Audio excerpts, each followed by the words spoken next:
That Air Jordan 1 is not. I take it back. His shoe is the ugliest collaboration in the history of collaborations. It is by far the ugliest shoe of the year. It is way worse than Union Forest.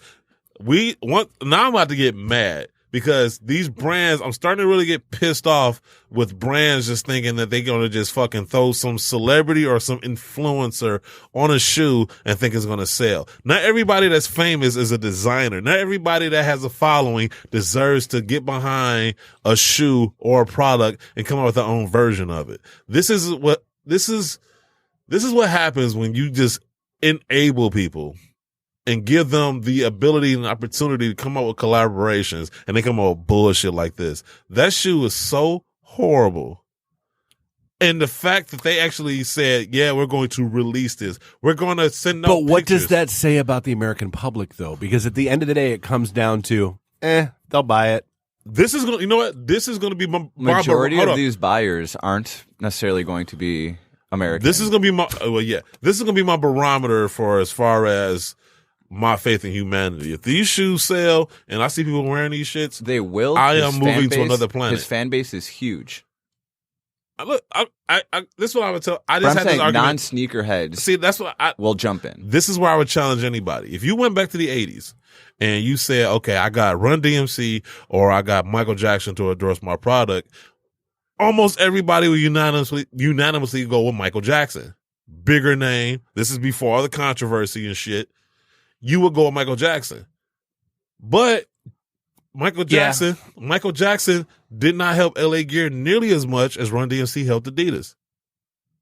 Why? Because authenticity. Because Michael Jackson never released a song called LA Gear. Well, that authenticity and look, right? You love Michael Jackson. You're not trying to dress like him. Nobody's trying to walk around wearing all leather like that. Not unless you're at Sturgis. Well, I mean, Eddie Murphy. Well, you gotta be super fucking rich to where nobody cares. We're talking about normal people. Normal people. This is why I like Cameron. Don't be dismissive. It's National Kink Month. Don't be dismissive of the BDSM crowd. Only time is on a rare occasion is work. Like I know that because of a show that I ran yesterday for a licensed sexual therapist that runs on our network. Yeah. So let's go back to the 80s. How many people you remember walking around wearing one glove? No, people were doing that. Oh, time out. People were doing that. I remember Macaulay was doing it. People were doing that. People were wearing it. But I'm saying, that's up to a point, though. Like, wearing one glove is not that much of a fashion statement. Getting me to wear a whole bunch of buckles and leather and walking around, like, I can get away with wearing one glove. That don't mean I can get away wearing an entire outfit like Michael Jackson. Oh, yeah, no. Unless you were a goth kid, you weren't going down that route. Yeah. Like, you was not going to dress. Like, you might have the Thriller jacket, which, the Thriller jacket was dope, actually. Yeah. You know what I'm saying? But you're not going to wear the entire outfit. You're not going to have the flooding pants with the white socks and the black penny loafers and shit. You can't pull that off like Michael. So you're not even going to try. But the point, going back to this J Balvin thing, and this is where I get frustrated because it's like, and this is why brands don't know how to stop. They always wait for the audience to tell them when that line is where they crossed it, instead of knowing where the line is themselves. I'm curious if McDonald's is just picking Nike collaborators at this point, or like who knew first. Probably. But I'm just talking about that shoe. That shoe is trash. Like, never mind the McDonald's thing, because I have no intentions on buying into that shit no more than I bought into the Travis Scott shit. His shoe is so fucking ugly. It's so horrible. I mean, it looks like a 5-year-old went in there and went crazy. It looks so just premium materials. Bad. You know when your kid comes in? Oh, okay.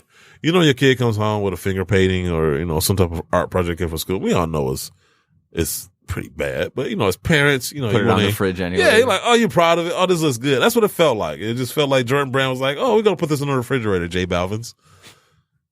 You know what I'm saying? Like, next to the turkey he made with the outline of his hand. Yeah, like it's such a, that is by far the worst show. I know I've shitted on the unions, but that J Balvin is 100%. And I was talking to a designer this week too, and he was saying the exact same thing. He was just like, yo, like, what's going on now? Like, these collaborations are just so bad. And I'm like, I don't know. But now it just feels like, Well, we know we're going to sell out anyway because it's going to be limited. So just based on that alone, people are going to try to get it because they're going to try to resell it.